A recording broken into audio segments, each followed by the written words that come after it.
Echoes of Unity. Chapter 1. A Fractured Council. The vaulted chamber of the Galactic Council glittered with illusions of power. Stars, planets, and trade routes shimmered overhead in a shifting holographic canopy. The chamber itself was carved from black stone mined from a dead world, as if to remind every delegate that all civilizations, no matter how luminous, could end. High Regent Vosk stood at the apex of the amphitheater. His scales, the color of old iron, rippled as he flexed a taloned hand over the dais. From where he stood, the other counselors, some insectoid, some mammalian, some encased in opaque life support armor, appeared small and compliant. And that was exactly how he liked it. "Esteemed counselors," Vosk began, voice amplified until it rumbled through every tier, "you have read the analysis." A wave of nervous murmurs rose and fell. "The Valorians," he continued, tapping a claw to a control crystal. A projection bloomed in the air, a sleek, luminous Valorian starship gliding past a gas giant. For millennia, they have hidden behind their doctrine of non-interference, and yet their technologies surpass ours in every measure: sustainability, defense, medicine, computational power. We, the rightful stewards of this galaxy, languish in their shadow. A thin insectoid delegate clicked his mandibles in disapproval. "High Regent, the Valorians have never threatened us." "Their very existence is a threat." Vosk's tail lashed the dais, sending a tremor through the room. "Every younger species admires them. They erode our influence with nothing more than their example." He glanced over at Admiral Corrin, whose bony face betrayed no emotion. "And so," Vosk said, lowering his voice to a predatory hush, "we must act." He gestured again. A new projection appeared, the outline of a sleek drone, shaped like a blade in perpetual motion. 1,000 more formed in neat ranks behind it, an ocean of lethal precision. Gasps rippled through the chamber. "Project Scourge," Vosk announced, a fleet of autonomous war machines designed to overwhelm even Valorian defenses. A heavy silence. Then Minister Callian rose from her seat, her violet eyes wary. "High Regent, such a force would be unprecedented. Once unleashed, could we even control it?" "Of course," Vosk said, too quickly. "We have safeguards, command algorithms encoded with unbreakable keys. We will strike swiftly, eradicate their infrastructure, and reclaim the technological heritage they hoard." "And if we fail?" asked Callian. Vosk allowed a slow, humorless smile. "Then at least they will fall."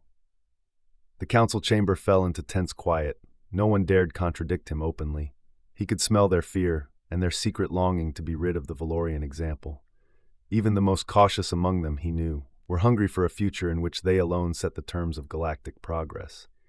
"You have until the next cycle to register dissent," Vosk declared. "After that, we proceed."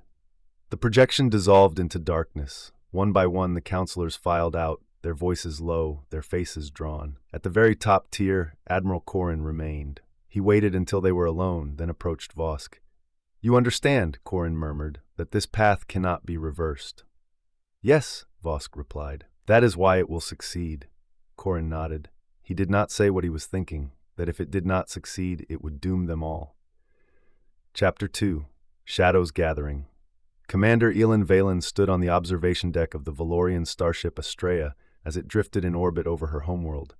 Beneath her, the planet shimmered, vast jungles alive with bioluminescence, cities woven of living crystal, oceans the color of liquid sapphire. It had always seemed inviolable, a sanctuary untouched by the galaxy's chaos. But today, even here, shadows gathered. Valen's uniform bore no weapons. Valorians were not conquerors. She was a commander only in name, charged with overseeing navigation and planetary defense coordination, not waging war. Still, old instincts, honed from studying the tragedies of other civilizations, thrummed at the back of her mind. "Commander," came the soft voice of Sensor Officer Kellis, "we've finished decrypting the relay intercept." Valen turned.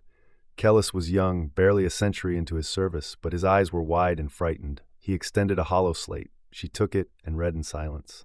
"Autonomous fleet activation confirmed. Project Scourge Stage 1 commenced. Target priority Valoria Home System. ETA 2 cycles." Her chest tightened. 2 cycles. Less than 48 hours. "Are you certain this is genuine?" she asked quietly. "Yes, Commander." Kellis swallowed. "The transmission matches Council encryption. They're coming." She exhaled slowly, forcing her thoughts to clarity.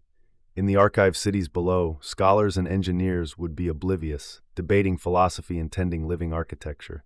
They would expect someone like her to be vigilant, to warn them in time. She keyed her wrist calm. "Bridge," she said. "Assemble the senior staff." In the Astrea's command chamber, a circle of Valorian officers gathered around a luminescent table. Holographic readouts displayed possible approach vectors and probabilistic threat estimates. For a culture unused to war, they had prepared contingency models, but always as a formality, like studying a disaster one never expects to see. "I believe we have only one option," Valen said. "We must request emergency planetary mobilization." "Commander," said Archivist Salar, who had joined them as an observer, "are you certain? This could be disinformation, a ploy to provoke panic. And if it is not," she met his gaze, "if we fail to act, the consequences will be extinction." A silence settled over them.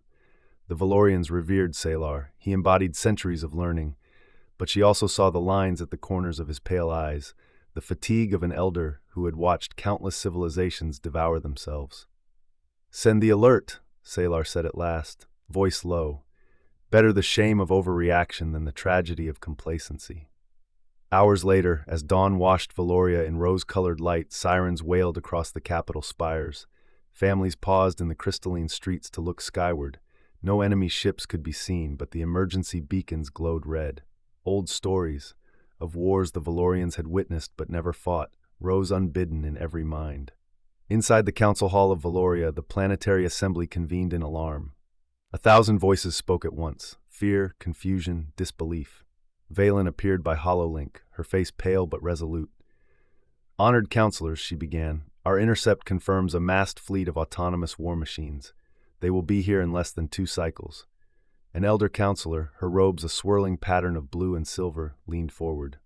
"Commander Valen, the Galactic Council is our ally." "They were," she said evenly. "But envy is a corrosive force. We have grown complacent, believing our non-interference would shield us. It will not." Another voice, young, incredulous. "You would have us believe the Council plans our extermination?" "I would have you prepared," Valen said, "even if it costs me my career." In that moment, something shifted. The doubt did not vanish, but it bent under the weight of her conviction. Salar's image appeared beside hers. He looked older than she had ever seen him. "I stand with Commander Valen," he said simply. "Prepare the evacuation protocols. Archive everything." The chamber erupted in murmurs, but the decision had been made. On the observation deck, Valen stood alone as the first evacuation ships lifted off from the surface, arcs of light rising into the dawn. She closed her eyes, listening to the deep thrumming of engines carrying her people away. Somewhere in the darkness beyond their star, an armada was already coming, and this time there would be no neutral ground. Chapter 3: Fire Descending. The first ships appeared in the darkness beyond Valoria's outer moons. They emerged without ceremony, tearing rents in hyperspace like claws ripping silk. Thousands of them, sleek, angular forms bristling with sensor arrays and weapon spines. Each hull gleamed a sterile silver, unmarked by any insignia, because none was needed. Everyone in the system knew what they were. The drones had come. Commander Elin Valen stood on the Astrea's bridge, her hands clasped behind her back. The deck was alive with the chiming of proximity alarms and status reports. On the main view screen, the incoming formations expanded, as precise as any Valorian mathematician's diagram. Sensor Officer Kellis swallowed audibly. "Contact across all vectors," he said, voice tight. "No attempts at communication." "That is their communication," Valen replied. "Prepare to execute Defense Pattern 12. Her orders rippled across the fleet. Less than 200 ships against a force that blotted out the stars. Evacuation vessels were still rising from the surface in steady columns, every second precious.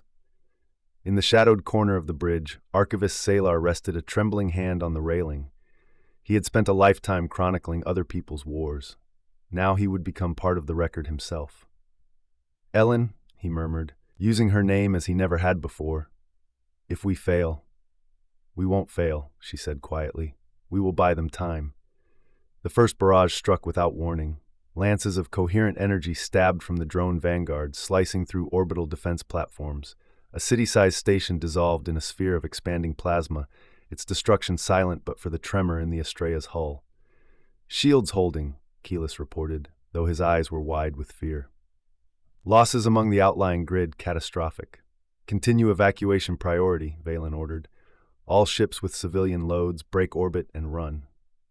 On Valoria's surface, panic had finally taken hold.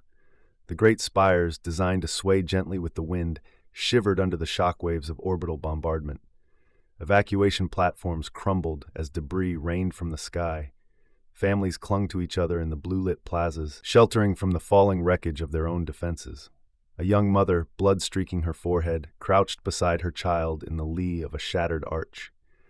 She looked up through drifting embers and glimpsed the Estrella gliding overhead, exchanging fire with the drones. Its hull glowed with impact burns, but it did not retreat. Even in terror, she felt a fragile sliver of hope. In the command chamber, the Estrella's tactical display flickered. Red icons spread across every orbital layer. "Commander," Kellis called over the din, "the main drone force is descending. They will overrun the surface within the hour." "Then we must leave now," Salar urged. Valen hesitated. Every instinct screamed at her to hold the line, but she knew this was not a battle they could win. "Signal all remaining ships," she said at last. Her voice was calm. "Execute evacuation sequence. Set course for hyperspace coordinates Delta 7. "Acknowledged," Kellis replied, his hands moving over controls with desperate precision. Outside the view screen, the Estrella's sister ship, the Helion, vanished in a blossom of light as drones tore through its reactor. Another ship, the Nera, spun away with half its hull sheared off. On every channel, the same message repeated: for Valoria, for the generations yet to come. Valen took one last look at her world. Oceans, cities, and the luminous forests she had explored as a child, all of it already shrouded in drifting ash. She whispered, barely audible, "Forgive us." And with that, the Estrella turned away. Its engines flared as the last Valorian warships, carrying the remnant of an ancient civilization, accelerated into hyperspace. They did not look back. Chapter 4: Exodus into Darkness. Hyperspace was never truly silent. To those attuned to the vibrations of the passage, it throbbed like the pulse of some titanic creature. The Valorians had always described it as a living thing, mysterious, unpredictable, beautiful. Now, as the Estrella and its battered companions fled the annihilation of their homeworld, hyperspace felt like the coldest exile imaginable. Commander Valon remained on the bridge long after the others had drifted away to rest or grieve. The dim chamber glowed with status displays, each one a ledger of survival, reactor reserves, life support capacity, wounded aboard. In the central holosphere, tiny markers represented the last of the Valorian fleet. Some flickered irregularly, their drives unstable. 17 vessels confirmed, Kellis reported, voice hoarse. At least 40 unaccounted for. Valen closed her eyes. "Send out a continuous beacon," she ordered. "If any ships survived in normal space, they'll find our trail." "Yes, Commander." When the young officer had moved away, she finally allowed herself to sag into her chair. She had led men and women in scientific expeditions across half the galaxy, negotiated with isolationist empires, diffused crises in distant systems, but nothing had prepared her for the sight of Valoria burning. A soft shuffle of robes announced Salar's approach. He carried a thermal flask, an old tradition. He poured a steaming cup of herbal infusion and set it on the console beside her. "You have not rested," he said gently. "I can't," she whispered. "If we lose any more ships—" "Ellen." He waited until she met his gaze. His ancient eyes were sorrowful but unbroken. "There is nothing more you could have done. You saved who you could." She looked away, fighting the tremor in her throat. "How many were left behind?" "Millions," Sailor exhaled, "perhaps more. And now they are gone." She swallowed hard. "All our works, all our hopes." Sailor rested a hand on her shoulder. She felt the frailty of it, and at the same time its enduring strength. "Not all," he said. "We are still here. And so long as we remember, so long as we record, Valoria endures." For 2 cycles, the fleet drifted, recharging drives and tending the wounded. Inside the cramped corridors, entire families huddled under makeshift blankets. Engineers stripped non-essential systems to patch hull fractures. In the medical bays, physicians worked without pause. On the Estrella's lower deck, a young technician named Saren crouched beside his sister. She was no older than 10 cycles, curled up in the alcove between power conduits, clutching a small crystalline toy. "I want to go home," she whispered. Saren brushed her hair back gently. "I know," he said. "I do too. Why do they hate us? We never hurt anyone." He could not answer, so he wrapped his arms around her, and together they listened to the muted hum of hyperspace. On the bridge, Valen studied the navigation display. Even in flight, they were vulnerable. Hyperspace corridors were unpredictable. With no time to plot precise coordinates, their jump had been partially blind. Where they would emerge, no one could say. She straightened, every motion deliberate. "Signal all ships," she said to Keyless. "Prepare for real space transition." Kellis hesitated. "Commander, we could come out in interstellar void." "Or in the gravity well of a star," she finished. "Yes, but we cannot remain in transit any longer. Our reserves are nearly exhausted." He nodded and relayed her command. One by one, the other ships confirmed readiness. For a final moment, Valen closed her eyes. She thought of Valoria, of green waves crashing against crystalline cliffs, of the luminescent gardens she had walked as a child. She let the memory fill her, bright and whole. Then she opened her eyes. Execute transition.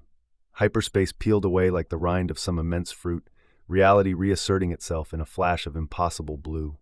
And there, before them, hung a yellow star, encircled by worlds both familiar and alien. Kellis stared, astonished. "Commander, sensor readings confirm G-type main sequence. 8 planetary bodies, one with a nitrogen-oxygen atmosphere." "Coordinates?" she demanded. "Unknown system," he replied. "No prior survey data." She felt the last of her composure slip. For the first time, she allowed herself a faint, exhausted laugh. "A new star," she murmured. "Perhaps a second chance." But as she studied the readouts, a cold certainty settled over her. If the Council found them here, this world, whoever called it home, would share Valoria's fate. "Begin cataloging planetary transmissions," she ordered. "I want to know exactly who we are about to meet." Below them, the blue planet Earth turned slowly in the darkness, blissfully unaware of the exiles approaching. Chapter 5: A Pale Blue World. For the first time in days, silence had returned to the Estrella's bridge. Not the hush of defeat, but the tense, held breath quiet of discovery. In the forward holosphere, Earth rotated serenely, a blue and white jewel suspended in darkness. To the Valorians it looked impossibly vibrant, almost innocent. Yet the sensor data told another story. Commander Valen stood with her arms folded, her expression unreadable as Kellis recited findings. Electromagnetic emissions indicate an industrial civilization. Widespread radio traffic, active satellites, orbital debris fields, estimated technological development, primitive by Valorian standards, but advancing rapidly. "Weapons?" she asked. Kellis hesitated, as though reluctant to say it aloud. "Nuclear fission weapons have been tested. Several nations possess arsenals capable of planetary devastation." "So," Valen's eyes narrowed, "they are no strangers to war." Archivist Salar stepped closer, studying the slowly revolving planet. His lined face reflected wonder and sorrow. "They are so young," he murmured. "Do they even imagine what lies beyond their sky?" "They will soon," she said softly. Below decks, word spread among the refugees, a habitable world, one that might yet shelter them. But relief was tempered by dread. What if these beings met them with fear and hostility? What if they were no different from the Council? In the command chamber, Valen turned to her senior officers, her voice low and calm. "We cannot linger in orbit indefinitely. Our life support reserves are measured in days. Attempting landing without diplomatic overtures is dangerous," said Kellis carefully. "They may perceive us as an invasion." "If we do not attempt landing," she countered, "we will perish before they can fear us." Salar looked up from the displays. "There may be another way," he offered. "Their transmissions, thousands of languages, many undeciphered, but some share recognizable structures." Valen met his gaze. "You believe you can establish contact?" "Given time," Salar said, nodding slowly, "but time is a luxury we no longer possess." The decision was as inevitable as it was terrible. "Then we will do both," Valen said at last. "Begin transmitting signals, universal mathematical patterns, gestures of peace. At the same time, prepare landing protocols." Kellis swallowed. "Commander, if we provoke them, if they attack, we will not fire upon them," she said firmly, "no matter what they do." Silence followed her declaration. Even in their desperation, no one protested. Hours later, the Valorian ships slowly lowered their orbits, a constellation of silent witnesses over every continent. Aboard the Estrella, Sylar stood at the comm console, voice steady as he began broadcasting. "We are the Valorians," he said, in the oldest of their ceremonial dialects. His words were encoded into pulses of radio light, designed to be unmistakable. "We come in peace. We are refugees. Please, hear us." But not every ship retained power. As the descent began, the damage of their flight reasserted itself. One by one, flickering drive signatures sputtered and died. In the forward holosphere, Kellis's voice cracked with urgency. "Commander, multiple vessels are losing stability." She gripped the railing. "Emergency protocols. Deploy auxiliary thrusters." Too late. Control systems are unresponsive. On the displays, the red icons began to drop uncontrolled into the atmosphere. On Earth, the first sightings were mistaken for meteor showers. A brilliant cluster of streaking lights arced over the Pacific, trailing fire across dawn skies.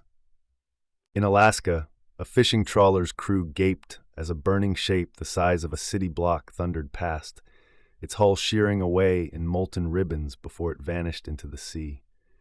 The shockwave struck moments later, heaving the ocean into mountainous waves. In Northern California, seismographs registered impact tremors as another ship tore through coastal redwoods, plowing a scar miles long into the earth. Across the western United States, emergency frequencies erupted in chaos. Aircraft diverted, military units mobilized, rescue teams scrambled toward towering plumes of black smoke. In Washington, President Evelyn Patel stood transfixed as live satellite feeds flickered onto the Situation Room screens. Flaming wreckage in the Pacific, impact craters in the Nevada desert, a massive trench gouged into Oregon hills. No hostile fire, no weapons deployed, just helpless, catastrophic descent. "My God," someone whispered. "They're crashing." Patel turned, her face pale but resolute. "Then we have to help them," she said. Her defense secretary's mouth opened in protest, but she raised a hand to silence him. "These beings may be our only chance to survive whatever destroyed their world." Above the chaos, the remaining Valorian ships managed controlled descent, bracing for emergency landings. The Estrella shook violently as atmosphere roared across its hull. "Deploy landing struts." Valen shouted. Kellis's hands flew across the controls. Struts deployed, engines to minimum thrust. The deck pitched violently. The roar became a shriek of tortured metal. As the Estrella broke through the clouds, Valen took one last look at the blue horizon. Fields, rivers, mountains, a world alive with possibility and danger. "Hold on," she breathed. "Hold on." The impact came as an earthquake, flinging them against restraints. Metal screamed and cracked. Darkness washed over the bridge. In that moment, across deserts, oceans, and mountains, the Valorians came to Earth, and nothing would ever be the same again. Chapter 6. Broken Wings. Smoke curled from the crumpled hull of the Estrella as dawn crept over the Nevada desert. Shattered struts protruded like broken bones from the sand. The impact trench stretched for nearly a kilometer, littered with fragments of silver hull plating and scorched crystalline panels. Inside the ship, silence reigned except for the hiss of venting gases and the crackle of electrical fires. Dim emergency lights flickered, revealing crew sprawled across consoles and deck plates. Commander Valen stirred first. Pain lanced through her side as she forced herself upright. Sparks rained from a ruptured conduit overhead. For a moment, she couldn't draw a full breath. Then instinct overrode pain. "Bridge crew," she croaked, voice ragged. "Sound off." Kalis's hand emerged from behind a toppled station. He pulled himself free, blood matting his hair. "Present," he gasped. "Power cells, compromised. Life support, unstable." A technician slumped against a bulkhead raised a trembling hand in acknowledgement. Another groaned from under a collapsed beam. Salar was sprawled at the rear of the bridge, one arm pinned. His eyes opened slowly, and he tried to speak. Valen pushed herself to her feet. Every step sent a jolt of agony through her ribs. "Medical," she called down the comm. Nothing but static. She limped to Salar and braced her shoulder against the beam. With Kellis's help, she heaved it aside. Salar's robes were scorched and torn, but his gaze was lucid. "Ilan," he murmured. "You survived." "And so did you," she said. "Help is coming." But even as she said it, she knew she had no idea whether that was true. Outside, the desert wind blew across scorched debris. Local rescue teams, military and civilian, had begun to converge on the crash site. Camouflage trucks kicked up plumes of dust as they approached in cautious formation. In the lead vehicle, Captain Daniel Ruiz, U.S. Army, scanned the wreckage through binoculars. He had spent years in war zones, but nothing in his life had prepared him for the sight before him. "Jesus," he muttered. "It's like something out of Clark or Wells." His radio crackled. "Alpha Team, orders are to secure the perimeter. No engagement unless fired upon." "Copy," he replied, moving in. He glanced at the squad behind him. They looked as shell-shocked as he felt. "Remember," he told them quietly, "these things could be civilians. No unnecessary force. Understood?" They nodded, though he could see the tension in their eyes. In the shadows of the Estrella's forward airlock, Valen keyed the release with shaking fingers. The hatch groaned, then parted in a cloud of dust and heat. Desert wind struck her like a physical blow. She stepped outside and looked up into a sky bluer than any she had ever seen. For one suspended moment, she felt the weight of all she had lost, and all that might be saved. A roar of engines broke the quiet. Vehicles bristling with antennas and weapons crested the rise and began to spread into a perimeter. Soldiers dismounted in practiced formation, rifles leveled. She did not raise her hands in surrender. She simply stood, visible and unarmed. Salar appeared beside her, leaning heavily on a support strut. "It is beautiful here," he murmured, gazing out across the endless sky. "Even now." "Yes," she whispered. The soldiers advanced cautiously, weapons steady. One of them, Ruiz, though she could not know his name, lifted a megaphone to his mouth. "This is the United States Army," he called, voice booming across the sand. "Do you understand me?" Valen hesitated, then inclined her head. She raised her hand to her chest in the universal gesture of peace.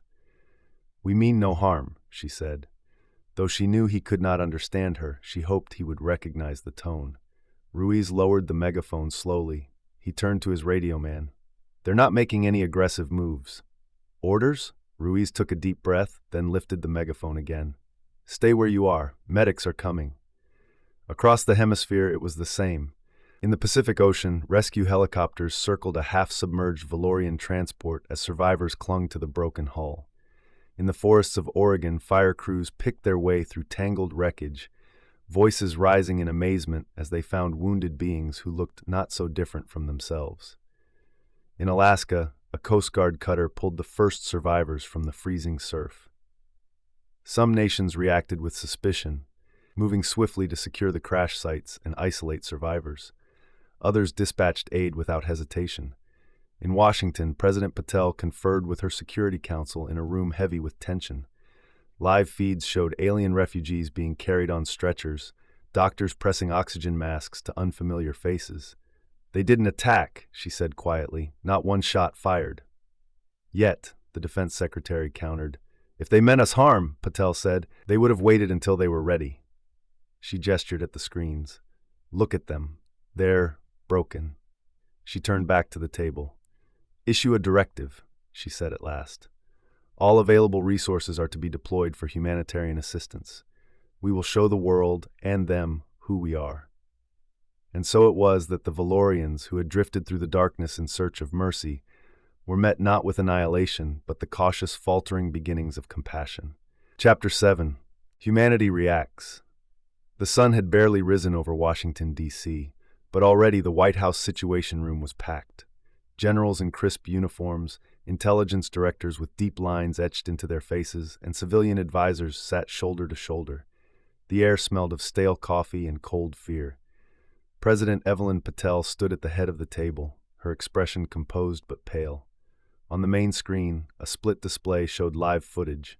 Nevada desert medics carrying pale, blue-veined figures from smoking wreckage, a Coast Guard chopper hovering over the Pacific, hoisting injured Valorians to safety, a hastily erected field hospital in Oregon where doctors knelt beside alien children. For a long moment, no one spoke. Then Patel took a slow breath and looked at General McKinley, the chairman of the Joint Chiefs. "General," she said, "report." McKinley cleared his throat. "Madam President, we count 16 confirmed impact sites across North America and the Pacific. All evidence indicates uncontrolled descent. No weapons fired, no offensive action."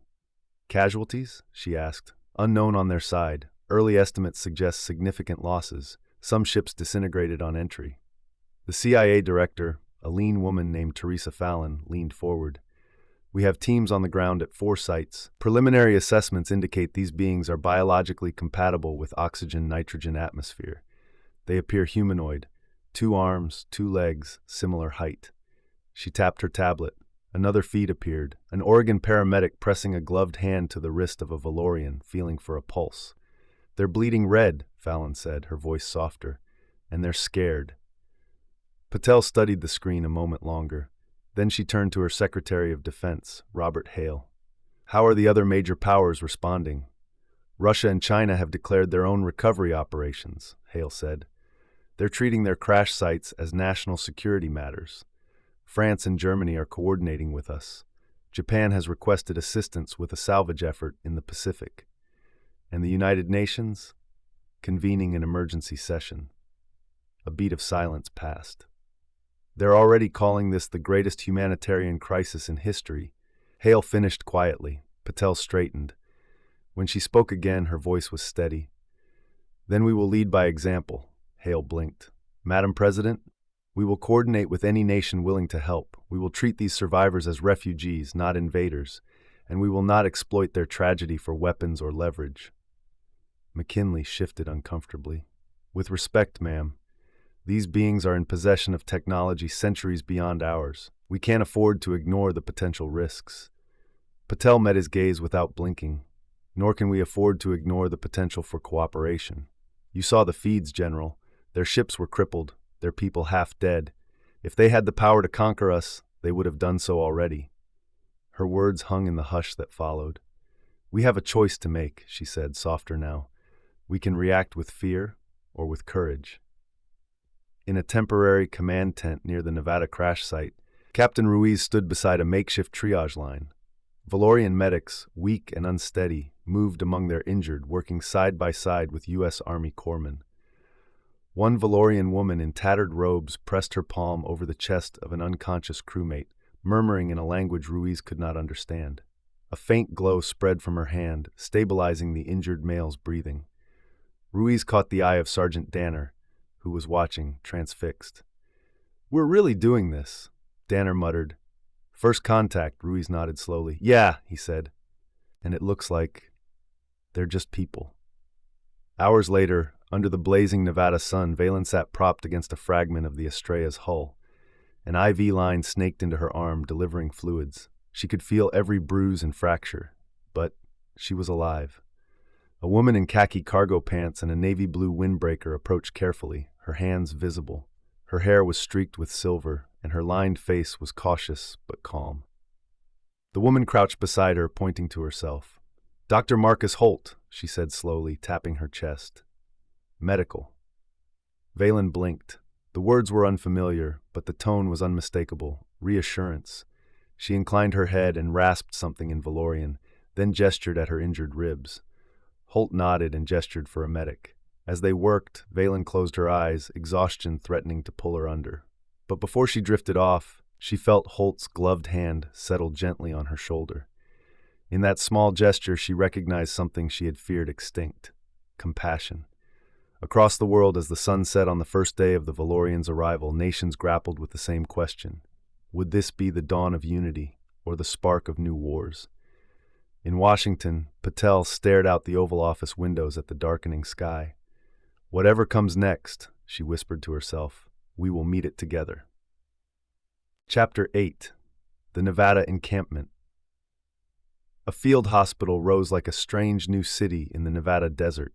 Rows of modular shelters gleamed under floodlights, their canvas walls rippling in the hot wind. Human soldiers and medics moved along the central corridor, carrying supplies and stretchers. And everywhere among them were the Valorians, some huddled in blankets, others propped on cots, their luminous eyes wary. The languages mingled in a confused chorus, the clipped efficiency of English radio codes, the Valorians' melodic syllables, and the universal vocabulary of exhaustion. Dr. Marcus Holt hadn't slept in nearly 36 hours. He moved from cot to cot, documenting injuries and triaging as best he could. Most of the wounds were from blunt trauma, fractures, burns, lacerations, but there were stranger ailments too. neural overload from failed flight harnesses, internal bleeding that responded unpredictably to human treatments. He paused beside a young Valorian woman whose skin was almost translucent. She was murmuring feverishly in her own tongue, her gaze flickering over the ceiling. "Easy," Holt whispered, checking her vitals. "You're safe here."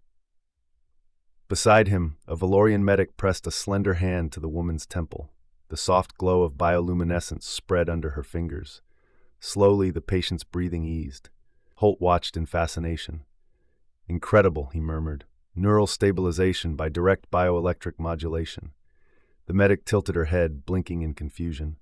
But the moment passed, and she returned to her patient, her expression intent. Holt felt a pang of humility. They were so advanced, and yet here they were, broken and afraid, entirely dependent on strangers. Outside the main medical tent, Commander Valen rested on a folding chair, wrapped in a thermal blanket. A saline drip hung from an improvised stand. She was bruised and hollow-eyed, but she insisted on staying upright.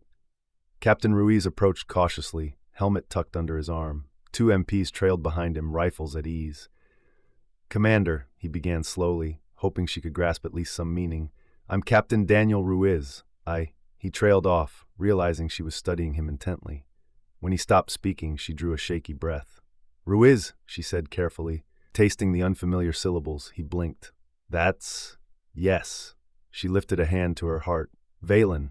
His eyebrows rose. She nodded once, confirming she understood the ritual of names at least. Ruiz exhaled, feeling the tension in his chest ease just a fraction. He pointed to himself again.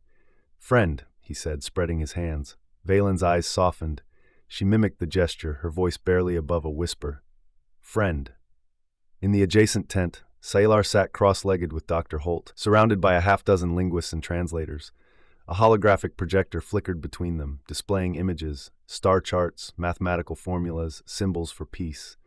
Salar was weak, his breath ragged, but when he spoke, his voice carried the calm gravity of centuries. "Valoria," he said, gesturing at a luminous blue sphere in the projection.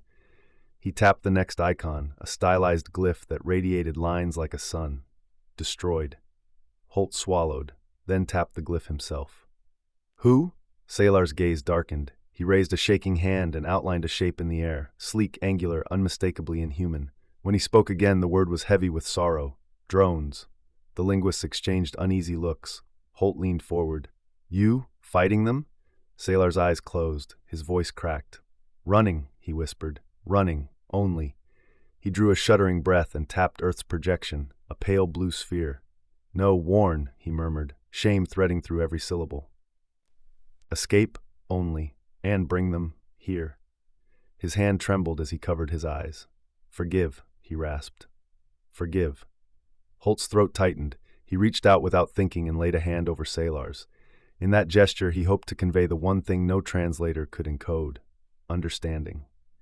That night, under a sky littered with strange new satellites, President Patel addressed the nation. Her face was broadcast to every screen and phone, her voice carried over every frequency. "Today, humanity stands at the threshold of a future we never imagined," she said. "Ships from beyond our world have arrived in need, not in conquest. We will rise to meet this moment with compassion, not fear." In homes across the country, and in embassies across the world, people watched in silence. For once there was no dissent, only a shared, wordless awareness that the world had changed forever. In the Nevada encampment, Valen lay awake, staring at the stars through the fabric roof. Somewhere out there, the Council's drones still hunted.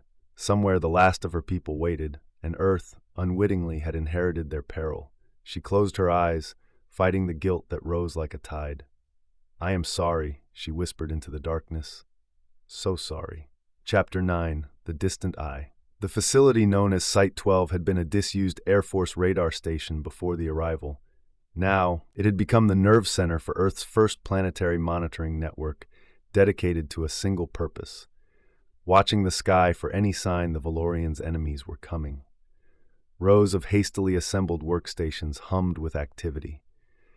Satellite feeds flickered across a massive central screen, each displaying a different slice of space beyond Earth's orbit. Technicians and military analysts worked shoulder to shoulder, their faces lit by shifting data. Dr. Marcus Holt stood near the observation platform, exhausted but unable to leave. Even after days of contact, he couldn't shake the sense that they were living in borrowed time. At a far console, Chief Analyst Priya Mendez adjusted her headset. Deep space telescopes are showing anomalous shadows along the Kuiper belt, she reported. Reflectivity doesn't match natural objects. General McKinley leaned in. How many? Hard to say yet. They're not broadcasting. No active emissions. Mendez tapped a key, and the display zoomed into grainy magnification. Dozens of slender shapes drifted in loose formation, like a flock of predatory birds waiting for the moment to strike. Holt felt his stomach sink. He turned as the door hissed open behind him. Commander Valen entered, supported by Captain Ruiz. She looked thinner, her face hollow with fatigue, but her eyes were bright, clear, and terribly alert. When she saw the images, her breath caught. "Drones," she whispered. Ruiz exchanged a worried look with McKinley. "You're sure?" the general pressed. Valen nodded slowly. "They always come in silence first. They study before they strike." Her hand trembled as she reached out, touching the screen. For a heartbeat, no one moved. Holt stepped closer. "Is there any way to stop them?" he asked quietly. Valen swallowed as if the words tasted bitter. "They do not negotiate," she said. "They do not retreat. Only destruction." Mendez turned in her chair. "We have no planetary defense systems capable of intercepting targets beyond lunar orbit," she said. "If they decide to close in..." McKinley's jaw tightened. "Then we'll have to fight them at close range." Ruiz looked between them. "And if we can't?" No one answered. In Washington, President Patel convened the United Earth Council, an emergency coalition of allied nations hastily formed in the crucible of first contact. Delegates crowded the vast conference hall, their voices rising in a dozen languages. Patel waited for the noise to subside. She looked down at her prepared statement, then set it aside. "We have all read the intelligence reports," she began, her voice steady despite the tension coiled in her chest. "We know what's waiting beyond our atmosphere, a force that annihilated an ancient civilization, one far more advanced than ours." Her gaze swept the hall. "But we also know this. We are not those same divided nations we were a month ago. We have already proven that when we choose solidarity over fear, we are capable of more than any of us imagined." A murmur rippled through the chamber. "The Valorians came here seeking refuge, not conquest," she continued. "Their flight brought this threat to our doorstep, but it is a threat that would have reached us eventually.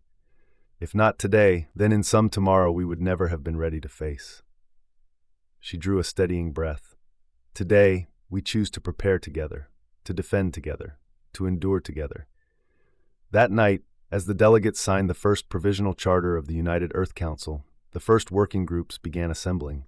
Engineers, scientists, military officers, and diplomats. Every border and every old grudge receded in the face of the dark that waited just beyond the rim of the solar system. In the Nevada encampment, Valen stood outside the main medical tent, wrapped in a thick blanket. She watched a line of trucks trundle past, laden with human supplies bound for other crash sites. Dr. Holt approached quietly, a tablet in his hand. "They're going to need you," he said. She turned to him, her eyes luminous under the floodlights. "I have already brought so much ruin," she murmured, "and still, you help us." Holt hesitated. "Some of us might have done the same," he said, "in your place." She lowered her gaze. "No," she whispered. "You have something we lost long ago." "What's that?" Valen looked out at the line of vehicles moving into the desert, human and Valorian volunteers working side by side. "Mercy," she said simply. Far above them, the distant specks of the drones drifted slowly inward. Chapter 10. Earth Awakens. In the months that followed, every corner of Earth became part of an unprecedented effort. Factories once dedicated to civilian industries were repurposed in a matter of weeks. Engineers in Tokyo labored day and night to integrate Valorian energy cells into satellite platforms. In Germany, physicists huddled with Valorian technomancers, translating centuries of alien science into schematics Earth's industries could replicate. Every day, the distant watchers in the Kuiper belt drifted closer, never broadcasting, never changing course. Yet even as the tension mounted, Earth began to transform. In Nevada, the encampment had become a sprawling enclave. Rows of prefab structures stretched across the desert, command centers, research labs, workshops filled with parts and diagrams.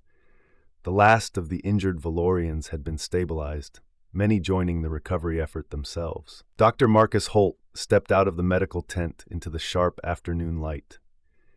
He was thinner than he had been when it started. Sleepless nights and unrelenting work etched in the lines on his face, but there was something resolute in his bearing. Commander Valon stood near a stack of crates, overseeing the distribution of supplies. She looked stronger, her posture confident. She had spent weeks working with human leaders, briefing military planners and scientists, moving among her own people to keep their spirits from fracturing under the weight of exile. When she spotted Holt, she offered a tired smile.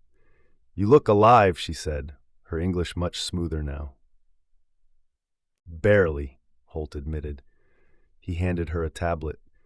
"New schematics. Your engineers finalized the hybrid reactor cores.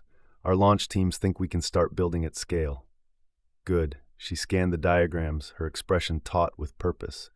"We have bought time, but not enough." Across the world, similar scenes unfolded. In Baikonur, Valorian technicians crawled along rocket scaffolds, attaching alien-designed containment modules to human-built boosters. In Geneva, the United Earth Council formalized its charter. The banner of the new coalition, a stylized blue earth circled by a silver arc, became a symbol of resolve. In shipyards orbiting the moon, construction of the first generation of hybrid warships began. The process was slow and laborious, human tools struggling to match Valorian tolerances, but every month brought new breakthroughs. In Washington, President Patel stood at the window of the Roosevelt Room, studying a printout of the latest progress report.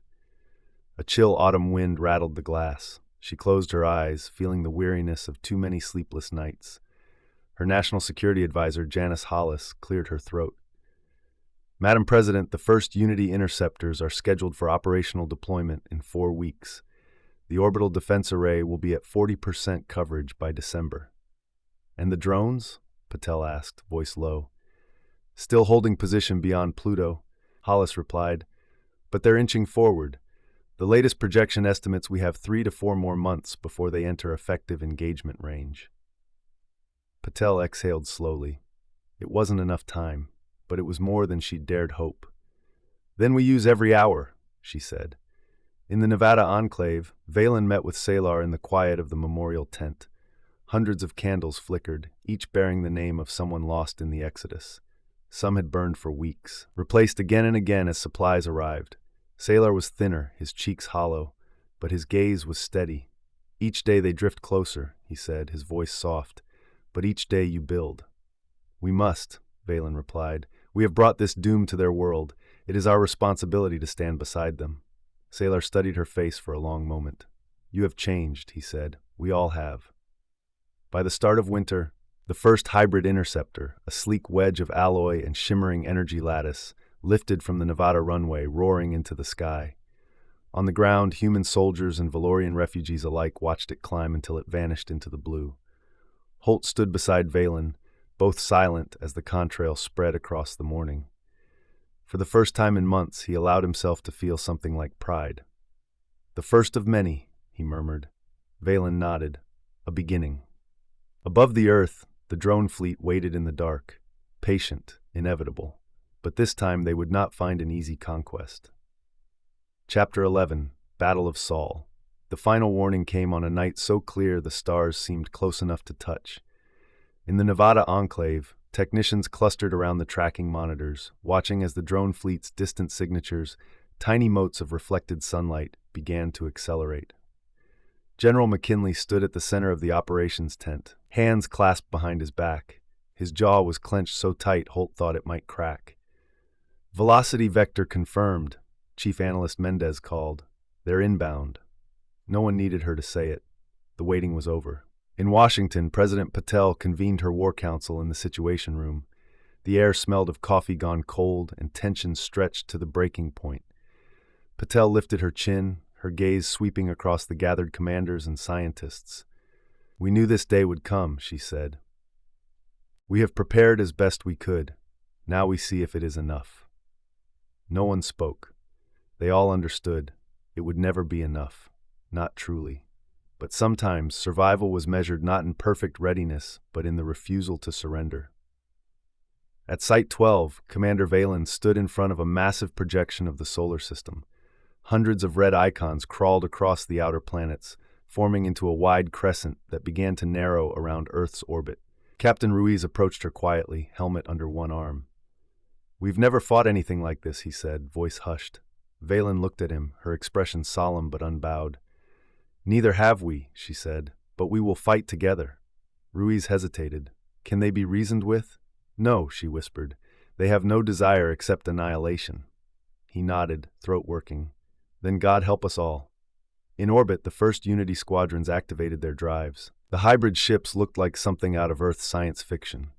Angled hulls bristling with railguns and shimmering energy lattices. Crews were a patchwork of nationalities and Valorian advisors, strapping into chairs designed for both species. On the command deck of the Unity 1, Commander Harlow, former NASA test pilot, watched as the drone formations grew larger on the tactical display. "Targets confirmed," the tactical officer reported. "All batteries online." Harlow's hand rested on the throttle. She glanced over at her Valorian systems chief, a pale-skinned woman named Lyra. "Let's show them," Harlow said softly, "that we are not as primitive as they think." As the drone Vanguard crossed into the orbit of Neptune, Earth's defense network came alive. Hundreds of satellites ignited fusion engines, maneuvering into interception formations. Railgun platforms locked firing solutions. The moon bristled with repurposed mining lasers and Valorian deflection grids. In Nevada, Valen listened to the radio chatter in her earpiece, human voices blending with Valorian ones. So many accents, so many languages, but all of them repeating the same message: readiness. Salar approached her, wrapped in a heavy cloak against the desert night. His breathing was labored, but his eyes were bright. "You have done more in months than most species achieve in centuries," he said. "It will not be enough," Valen replied, unable to keep the ache from her voice. "No," Salar agreed, "but it will be something." Above Earth, the first volley came like the wrath of some ancient god. Drones unleashed beams of coherent energy that tore through the outer defense line. One Unity frigate erupted into a blossom of white fire as its reactor breached. In response, railguns hammered the dark, scoring hits that sent fragments tumbling into the void. On the moon, ground crews braced as impacts rattled the regolith. Dust plumes rose miles high. A Valorian technician, blood streaming from a cut on her forehead, struggled to stabilize the deflection grid. Beside her, a NASA engineer used a welding torch to seal a coolant breach. Neither spoke, neither needed to. On the bridge of Unity 1, Commander Harlow's voice was calm even as alarms screamed. "Hold formation," she ordered. "All batteries, fire at will." The ship's main railguns boomed, hurling tungsten darts at fractional light speed. On the tactical display, several drone signatures winked out. "Direct hits," her weapons officer shouted. "Maintain the barrage." In Nevada, Valen watched the feed in grim silence. For every drone that fell, 10 more pressed forward. She closed her eyes and pressed her palm over her heart, feeling the faint echo of her people's old songs, melodies that spoke of peace, of curiosity, of lives lived unarmed. But this was no longer that world. Above Earth, the battle raged on. Human and Valorian crews fought side by side in the darkness, their voices woven together over the comm channels. "Battery 2 is down. Reroute power. Stay in formation. Lock your drives. Hold the line. Hold the line." And across every continent, humanity watched the sky and waited. Not as fractured nations, but as one species, finally understanding how small and precious their world truly was. Chapter 12. The Final Campaign. The battle lasted 3 days. 3 days of fire streaking across the sky, of cities watching in terror as falling wreckage burned through the stratosphere. 3 days of human and Valorian voices crackling over open comm channels, coordinating defense batteries, calling out casualties, and refusing to yield. On the third dawn, as the battered Unity fleet regrouped over the Terminator line between night and day, the last drone signature winked out from the tactical display. A stunned silence fell over every station and ship. No new contacts, no more red icons inching closer. On the bridge of Unity 1, Commander Harlow let out a shaking breath she hadn't realized she was holding. "Confirm all sectors clear," she ordered. Her tactical officer's voice was raw with disbelief. "Confirmed. All hostile contacts neutralized." For a moment, no one spoke. Then the comms erupted in cheers. Dozens of languages, all saying the same thing. We survived. In Nevada, the news arrived just past dawn, the operations tent filled with the sound of exhausted applause. Some people wept openly. Others sank into chairs, too hollow to do anything but close their eyes. Dr. Holt exhaled and turned to Valen. She stood beside him, her arms wrapped tight across her chest, as if afraid she might fall apart if she let go. "It's over," he said quietly. She shook her head. "No," she whispered, "not yet."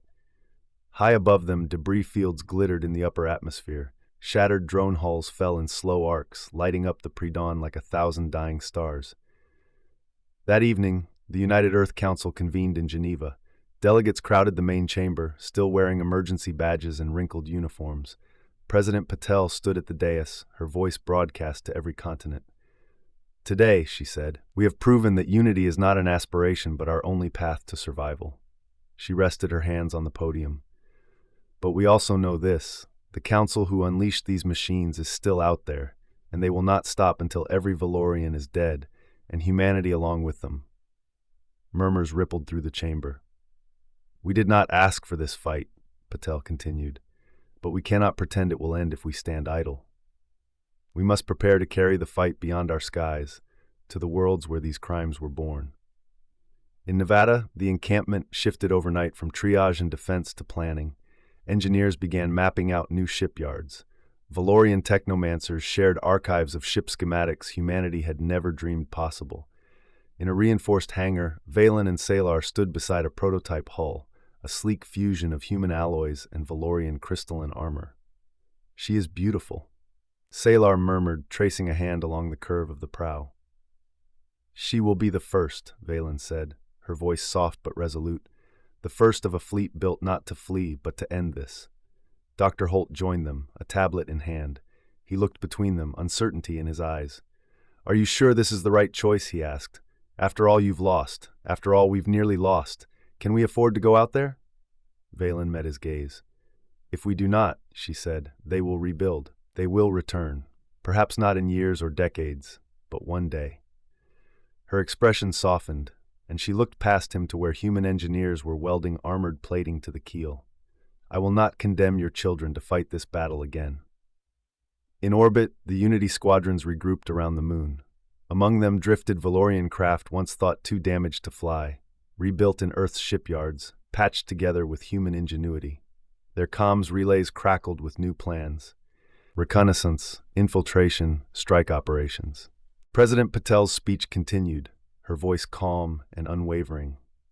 "Tonight, the United Earth Council will authorize the creation of a joint expeditionary force, human and Valorian, side by side. Together, we will end this threat at its source." Around the world, people watched in silence.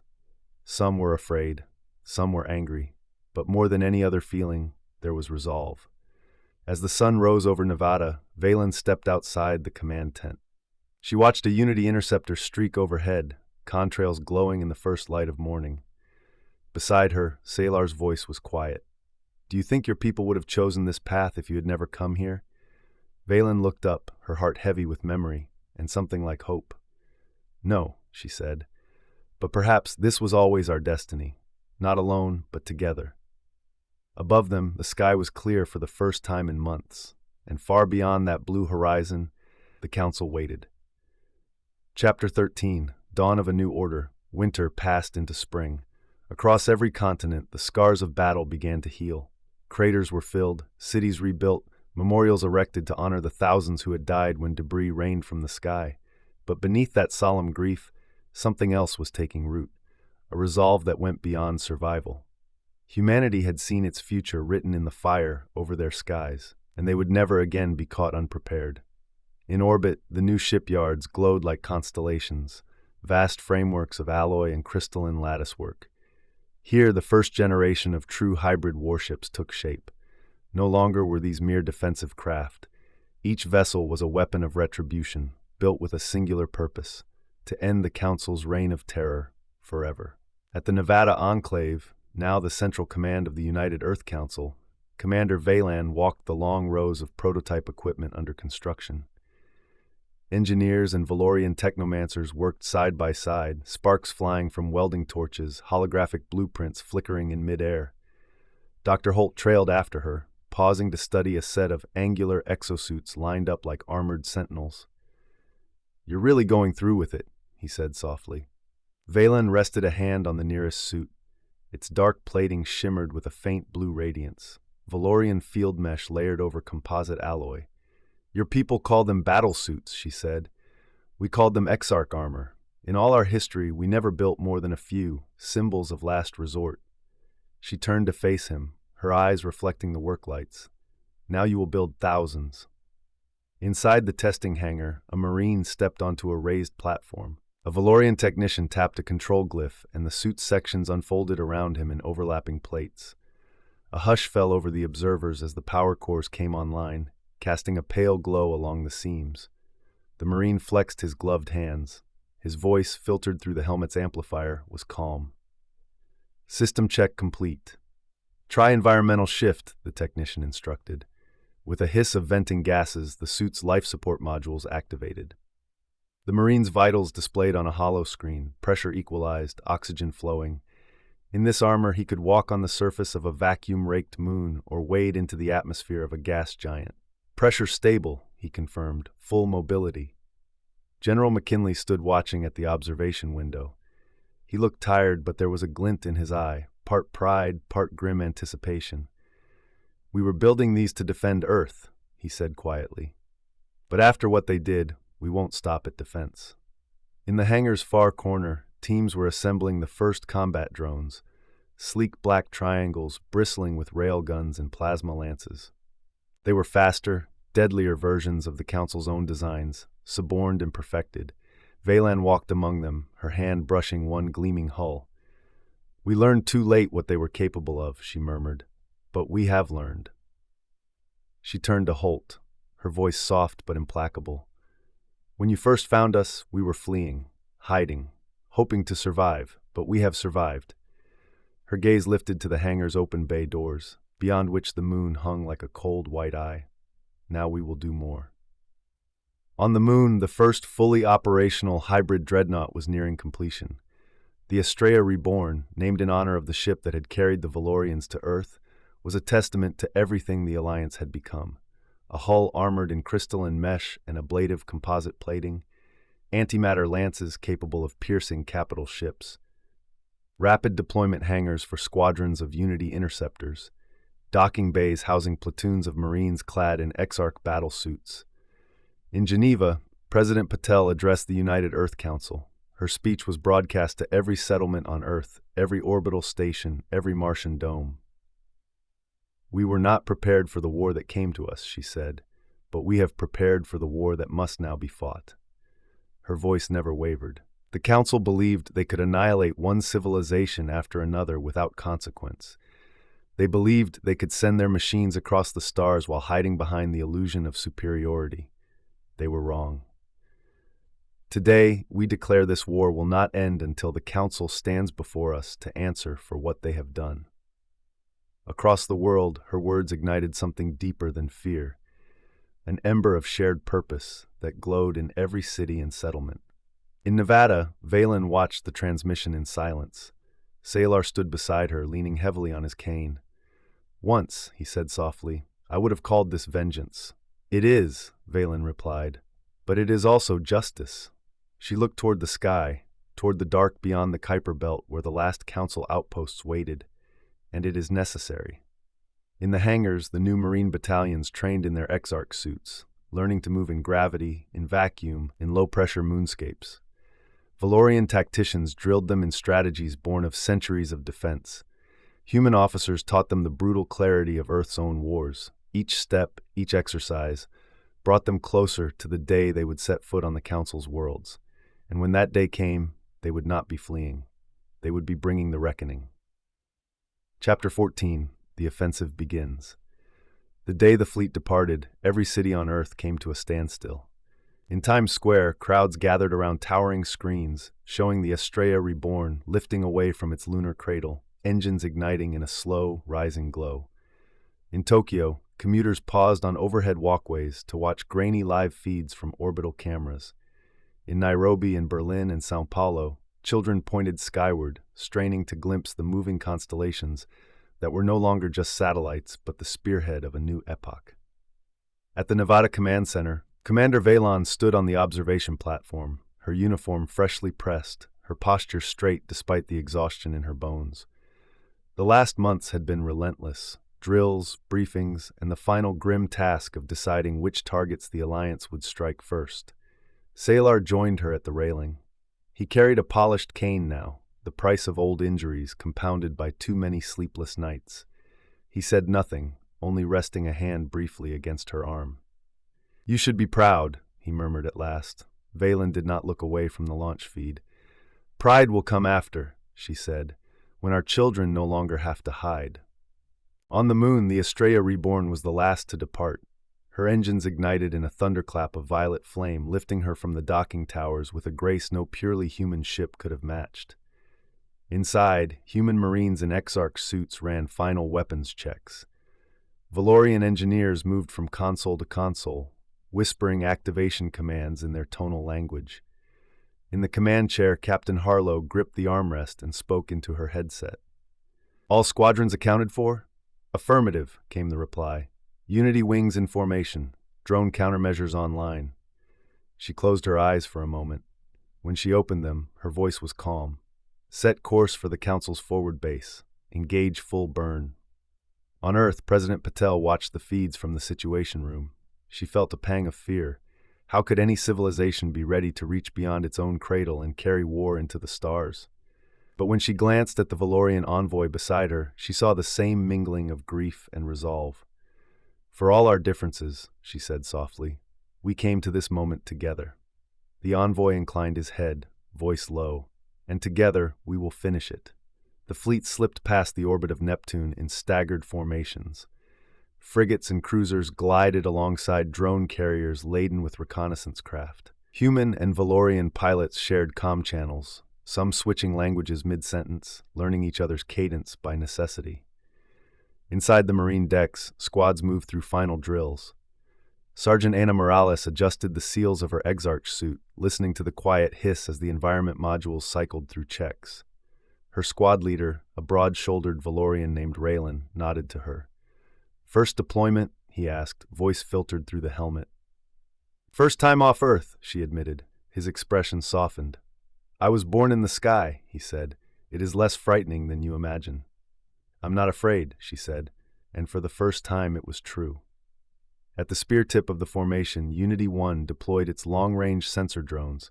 Commander Harlow studied the holographic projection of their course, a ragged line leading to the Council's outpost in a barren system called Ventara. "Any chance they'll negotiate?" Her tactical officer asked quietly. Harlow shook her head. "We tried that once. Look where it got us." She tapped the display. "We end it here."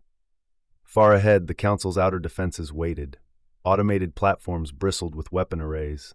Drone factories spun like silent wheels, churning out the next generation of machines.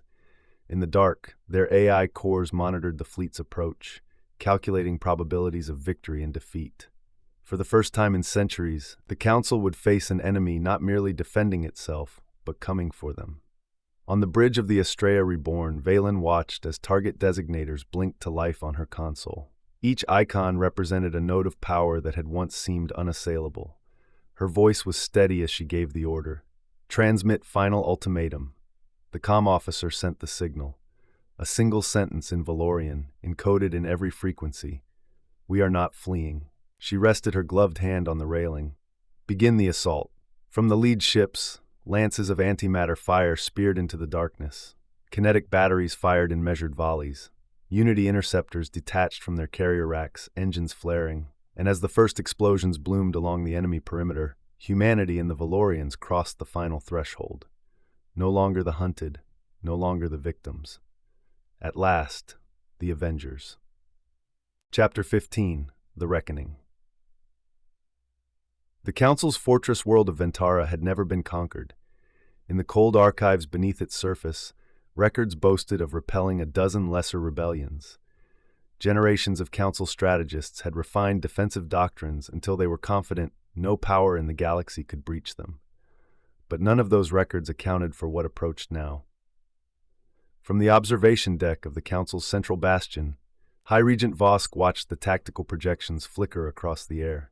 Hundreds of red icons, their defensive platforms, their drone swarms, arrayed against a blue tide of approaching vessels. He did not bother to hide his contempt. Primitive, he rasped. Even with stolen Valorian technology, they cannot match our. High Regent, interrupted a subordinate, scales paling with fear. The fleet's composition has shifted. The human element, they have. He trailed off, unable to finish the thought. Vosk glared. What? They have improved the designs. Above Ventara, the Estrella Reborn led the first wave. Its forward batteries glowed with a pale corona as they charged to full capacity. In the command chair, Valen braced her boots against the deck and keyed the comm. All vessels, synchronize fire. Confirmed, came Commander Harlow's voice across the link. Weapons locked. Marines, Valen continued, her voice low but steady, stand ready to deploy. Inside the hangar bays, Exarch armored squads checked their harnesses and sealed their helmets. Sergeant Morales glanced at her squad leader, Rallin, feeling the thrum of adrenaline and something deeper, conviction. You ever think you'd see this day? She asked over the comm. I never dared to hope, he replied. On the bridge, Valon looked to her tactical officer. Priority targets. Drone assembly hubs, high-emission command relays, shield projectors. The officer recited. Recommend saturation strikes. Valen's gaze hardened. Do it.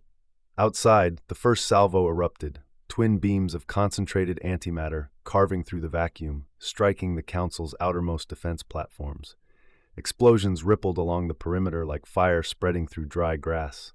As each platform died, the drones it controlled wavered, briefly confused, then falling back into fallback routines. In the Fortress Command Center, alarms blared as status icons vanished by the dozens. Impossible, Vosk snarled. Reconfigure drone commands, reroute control through secondary relays. They've already targeted the secondaries, a technician shouted, voice rising in panic. They know our network. Vosk's claws dug into the armrest. Then launch all reserves, all of them. Wave after wave of drones surged up from hidden hangars, forming dense swarms. But even as they accelerated toward the enemy fleet, something in their formation shifted. A technician's voice broke the tense silence. High Regent, their identifiers are not responding to handshake protocols. Vosk turned slowly. What? They're ignoring command relays. Override them, Vosk hissed. I can't. A deep tremor rattled the chamber as a drone formation pivoted mid-flight, turning, not toward the Alliance fleet, but toward Ventara itself. No, Vosk whispered. No, you will obey. The tactical screens bloomed with new trajectories. Drones diving toward planetary defenses, targeting arrays, and command bunkers. On Estrella Reborn, Valen watched as the data streamed in. They've turned on them, her tactical officer breathed. The drones, they're destroying their own infrastructure. They no longer see a purpose in their masters, Valen said. Her voice was hollow. The Council taught them that all else was expendable. They learned their lesson too well. Inside the bastion, Vosk reeled as the lights flickered. On the central screen, the drone formations closed in on the surface installations. Seal the command center, he shouted, but the chamber's armored doors shuddered and buckled under the first impacts. Shards of alloy rained onto the consoles. A last, desperate signal crackled from a comm station. This is Ventara Command. To any Council fleet, emergency. We are under... The transmission ended in static. On the ground, Morales' squad advanced through shattered corridors. Explosions rippled through the fortress walls as the drones carved through anything bearing the Council's insignia. Morales stopped in the smoke, scanning the wreckage. Dozens of Council officers lay dead under fallen beams. Among them, a handful of drones hovered, silently confirming kills before moving on. She lifted her rifle, uncertain whether to fire. They don't even care we're here, Rallin said over the comm. Their directive is eradication. Morales looked at him, heart hammering. Not just us, she said. Everyone. In orbit, Commander Harlow's voice came over the fleet-wide channel. The Council's central command has collapsed. Remaining drones are attacking indiscriminately. Valen closed her eyes. For a moment, she felt the weight of centuries pressing down on her, the arrogance, the blindness that had led to this moment. "Transmit this," she said quietly. "All ships, contain and eliminate the drones. Spare any council survivors who surrender." Her gaze hardened. "But finish this." Below, the last drones turned their weapons on the very council they had once served.